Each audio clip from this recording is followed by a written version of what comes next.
you really want to take full advantage of outsourcing, you must. My name is Anthony. Welcome to the Scalability Podcast. Oh my God, that God.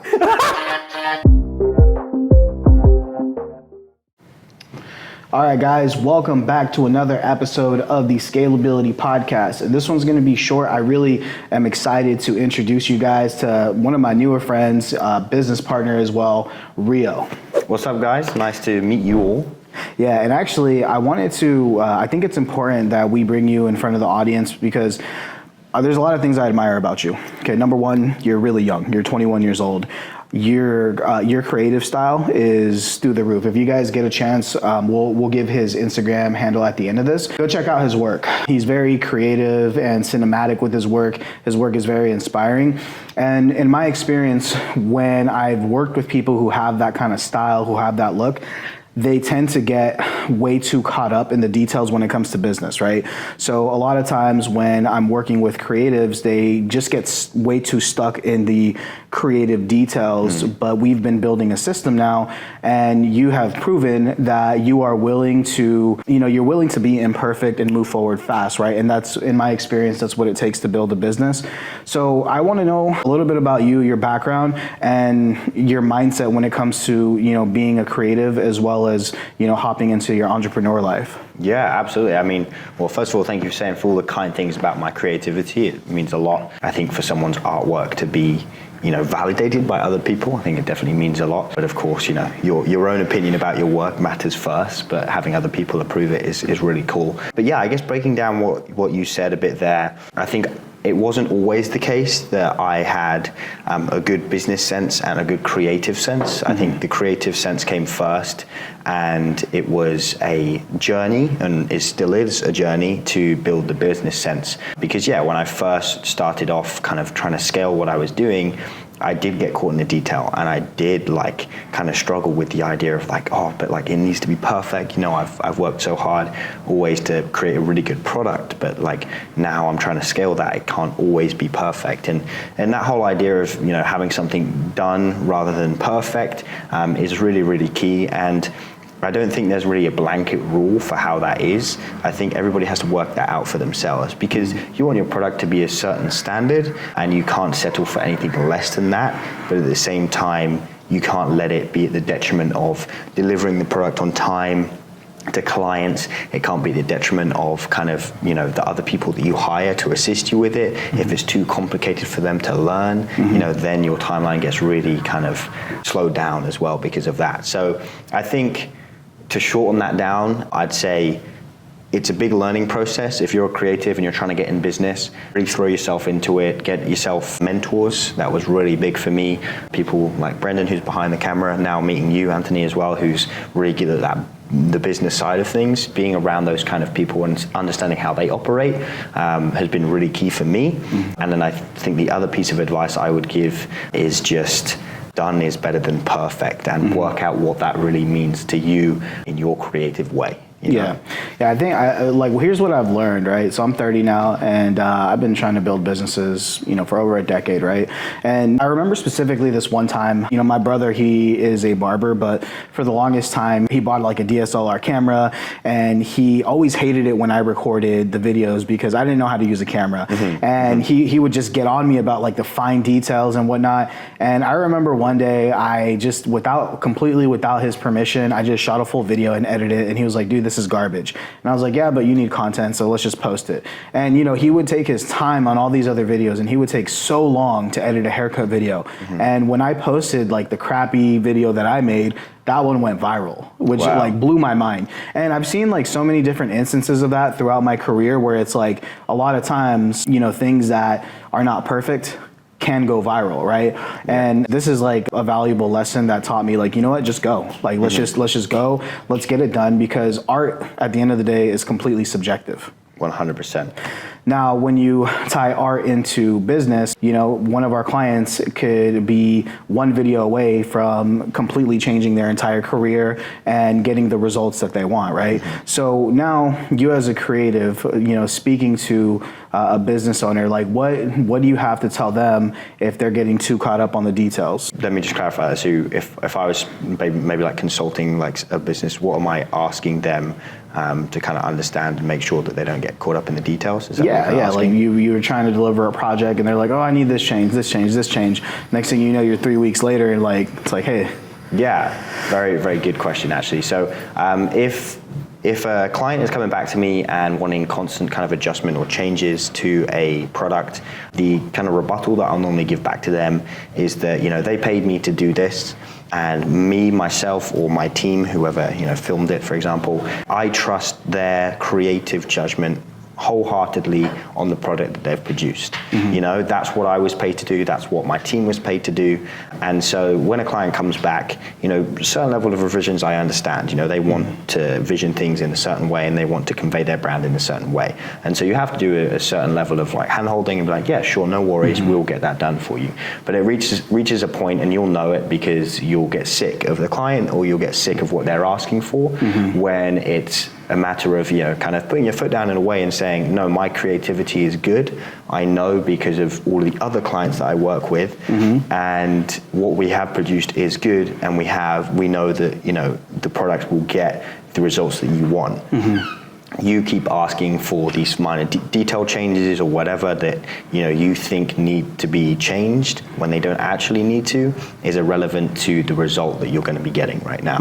You know, so it's a tough one. I can't say in all situations it's easiest, and I haven't dealt with it correctly in all situations. You know, I've definitely done it where I've made way too many revisions for a project for a client because they kept asking for it and I wanted to keep them happy. But almost, you know, this also goes for like sales, I would say. If you're confident in your ability and what you can produce, then how you convey yourself to them is going to be confident, and they're going to trust you more to produce it. So I would almost say, like, if you're getting to that point where they're constantly wanting revisions, it's because you maybe haven't conveyed yourself as confident as you actually are about your creativity and about how confident you can actually be. You know, if you consult them properly in that sales process and in that pre-production process of what they want, what their goals are, and what they're trying to achieve with this video, they shouldn't be asking for too many revisions, because you should exactly know what they want, and they will have confidence in your ability to deliver on that. You know? Yeah, nice. So I'm gonna switch it up a little bit. Sure. So, you know, we're working together now, and you've been working with our team mainly in the Philippines, right? So is that your first time working with people in the Philippines? It sure is. Yeah, it's my first time doing it, but it's been an absolute pleasure so far. You know, I've been, you know, I had the pleasure of working with one of your editors for the last kind of few months, but now working with your larger team definitely was a challenge and a big adjustment. But yeah, they're amazing. They're really good. All right. So a lot of people who don't know about outsourcing to the Philippines or even Latin America, you know, I think that there's a stigma that's out there, right, where people think about like low quality work, or, you know, they're just not going to get like US standard type work. But in your experience, like what have you noticed? The complete opposite, actually. They're brilliant. Like I can't speak more highly of them. And in terms of quality of work, it's phenomenal. Like we have one product offering that, you know, we've been developing that we're now partners on, which I'm really excited about. And the editor that I've been working with closely for the past like 4 or 5 months, and I had the initial product that I brought to her and I wanted her to edit, and she, you know, edited, and she took on the responsibility of, you know, really taking that edit to the next level, to the point in which, like, I'm at the point where it's like, okay, if a client wants revisions, I really hope she's online, because I know that she can nail it and I won't necessarily do as good of a job, you know? Right. So in terms of that whole idea of quality, you know, it's really a myth, I would say. She took on the responsibility and made the product better than I could have even ever done myself. That just goes to show the level of quality, you know? Yeah, absolutely. And in my experience when working with people in the Philippines, I consult a lot for my clients, and one of the main, I guess, themes that I've noticed over time is like a client will say, oh, my person or my virtual assistant sucks. And, you know, I'll say, okay, well, what's the problem? And they'll tell me like, hey, this person sucks because they're not doing this, that, whatever the problem is, because it doesn't matter what industry, like, doesn't matter. And I'll go to the virtual assistant and ask like, hey, how's it going? And they'll, you know, the virtual assistant a lot of times will say, man, everything's going great. Yeah. You know, and I'm like, wait, hold on. You know, then I ask them like, okay, I get that it's going great, but like, if you were to give me some feedback on the client, like, how do you feel? And, you know, they'll say, oh, well, the client really lacks this, that. And a lot of times it's communication. And, you know, then I go back and eventually I solve the problem and the client's like, oh my God, this person's freaking amazing, right? Yeah. Now, I didn't have to do that with you, right? You have been able to really take the bull by the horns. And one of the reasons why we decided to partner up was because we were actually developing the same exact thing. Exactly. Right? It's just like you were doing like kind of like your R&D over there. Yeah. We're doing our R&D over here, and we're both like going in the same direction. But instead, we're like, hey, like, why don't we just team up? We'll build a massive team and do this together instead, right? So give us some tips, because you also are really young. Did you have prior management experience? None. Okay, this is perfect then. Yeah. Because that's also another thing that a lot of our clients are lacking is management experience, and not everybody is naturally talented like you, where they can develop people to, you know, create their vision, right? So what are some tips that you would give business owners working with people overseas to make that vision come to life, that, you know, for the work that they want? Yeah, really, really good question. And I would definitely say, like, you know, I'm coming from like really new learning experience with this. You know, I didn't have prior management skills.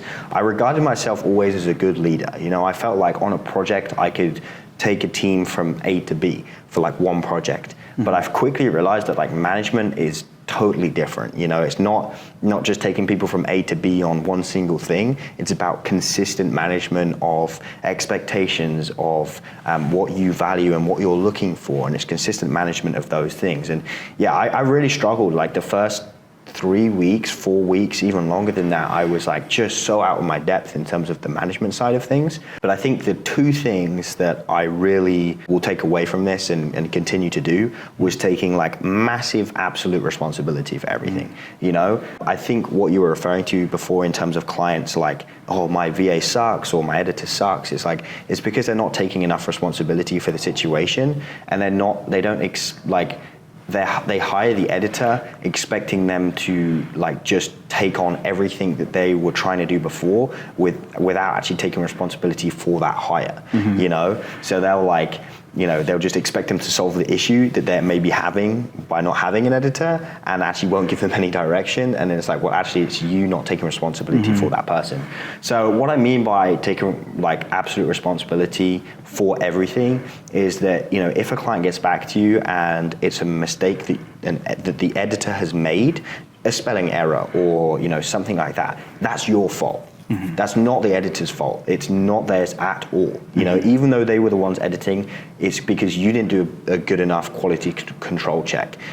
If the vision of the video for what the client wanted was off, that's not the editor's fault. That's because you didn't give enough creative direction on what they should be doing. Or that's because you didn't review it, give them revisions to do, and still make sure it made the client on the deadline, you know? So taking massive responsibility for everything that's going on with that person was key, number one. Or even nipping that in the butt in the process before it even gets there. Exactly, yeah. So just making massive responsibility for everything. And then the other thing I would say is also just making sure that you're communicating with the editor or VA or whoever it is on a regular basis. You know, we were having weekly check-in meetings, and sometimes that even felt like too long. So we'd do like another one early, like at the end of the week, to kind of wrap up on things. But we use Slack as our line of communication, constantly communicating on Slack. I even had the editor doing like end of day, like quick 3-sentence summaries of what they were doing, and that allowed me to like respond to them and kind of learn. So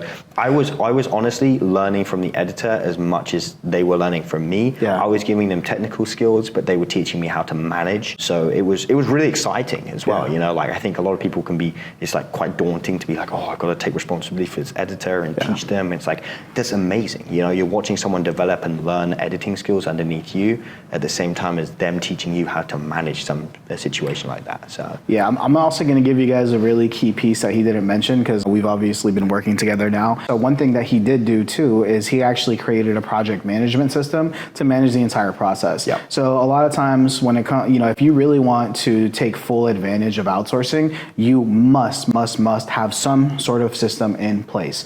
Every business is a little bit different. For creative agencies, you have to have a project management system, and you also have to have a CRM, but it's just going to depend on the type of virtual assistant you hire and the industry. So that was something that I was really impressed with. Actually, when we were coming together and we said, hey, let's combine forces and let's just do this as one big team. When I was looking at your project management system, it was very similar to ours, right? And ultimately, the only reason it was actually really good, and the only reason why we decided to use our the project management system that we're using is because we just had more people trained on it. It was a more logical thing to do, but Absolutely. Either one would have worked. However, we did end up adopting your storage system because I actually like that better. And I'm going to tell you something that I really like about you too. When you're working with people, right? Because obviously the two, I'll say like visionaries behind this really is Brendan and I. Like we've been thinking about this thing for years. Mm-hmm. Like we've been thinking about this it's been like what Brendan, and Brendan's behind the camera, like what, how many years? 4 years we've been like, we got to do this. Okay. And now I think that just the time came. I think even Brendan and I went to an event in Vegas. We saw Gary Vee, Ed Milet, and I think that was like the moment where we're like, okay, we have to do it. Like no choice, we're doing it. And now we're doing it, right?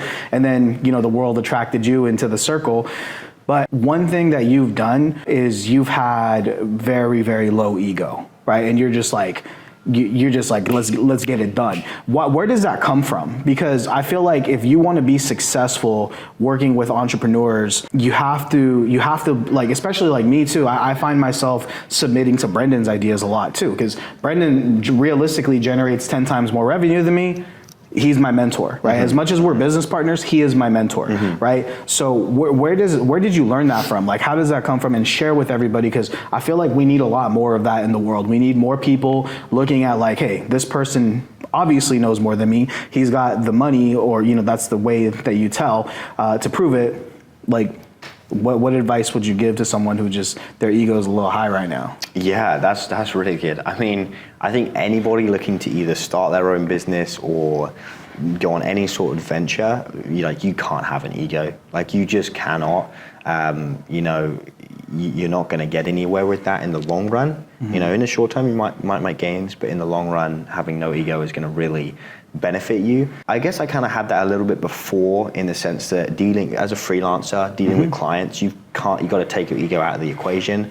There's a lot of times where a client will say that one change that is like seems very simple but is extremely hard to do, and you've got to bite your tongue and take it and do it. So I think it started there. But I think, like you said, I think really just respecting the people around you, being mentored by Brendan for like half a year now, and kind of listening to what he has to say and really taking that on board. I think having those kind of people around you, gets you to really take stock of all of the value that everybody can give you, and appreciating everything that everybody says, and learning what is relevant for your story right now. I think that's where it really comes from. And then when you guys go look at his work, you guys will see that he has every right, especially when it comes to creative work, to have a big ego. He's very skilled, right? That's really awesome, and you're very self-aware. Again, you guys, he's 21 years old. I really look forward to building this with you.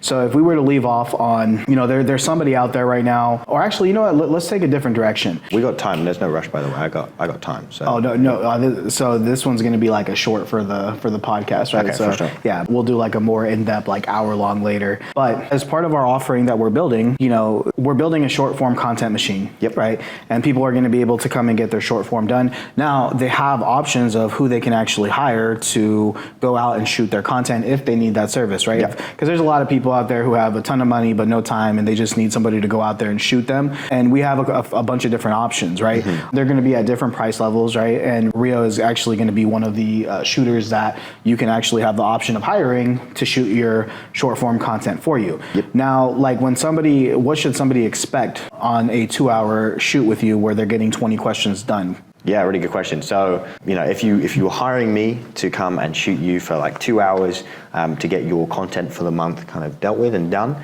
in that 2 hours, you can expect someone who will direct you and coach you to make sure that you're kind of the best on camera that you can be. You're obviously going to get someone who knows the camera very well and is able to, set up the environment to, aid the telling of the story that you want to tell to your audience or the information that you want to provide them. And so they're the two main things I would say. And then you're obviously going to be hiring someone who knows the process end to end. So I shoot not only for you and helping you tell your story the best, but I shoot also for my editors to make sure that they can get the best out of the shot and make you look the best that you can as well. Yeah, absolutely. Because, for any clients that come on, you also have the option of hiring me, but I can tell you like this, he's bringing in high-end cameras, he's bringing in high-end lighting, I'm bringing a softbox and an iPhone and some DJI mics, right? Because my style and my mindset is not very creative. I'm very like straight to the point. If you guys go look on my Instagram, you'll see the type of content that I produce with my iPhone, and I know that it works.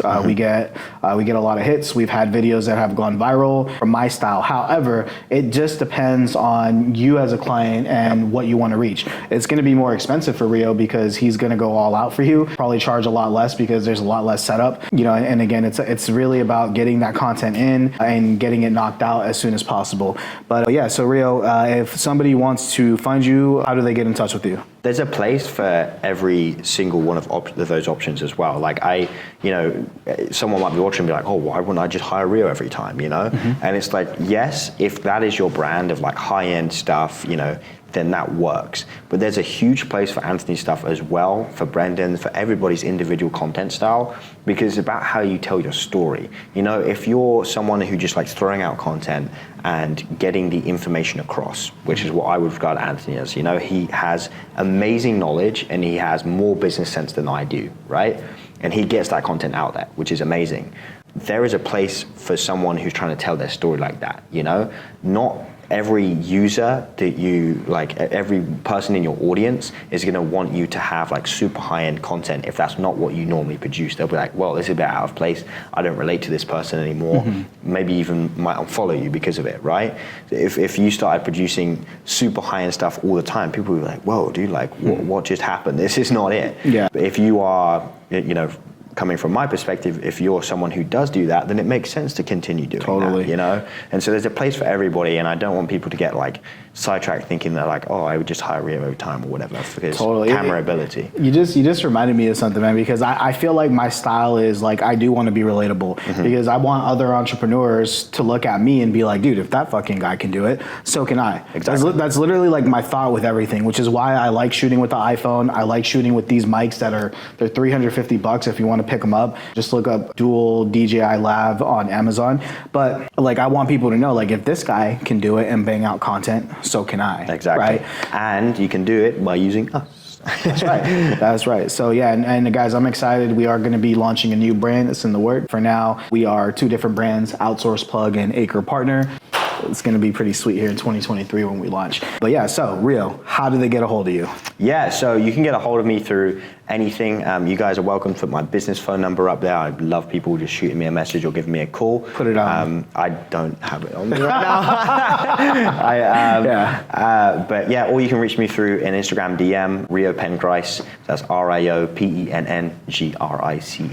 On Instagram, you can see me there. DM me. I'm always happy to have a DM, or on YouTube if you want to go and look up me there. You can also do that. See my work there as well. But yeah, shoot me a DM, shoot me a message, whatever. We can chat from there. Awesome. Let's get it.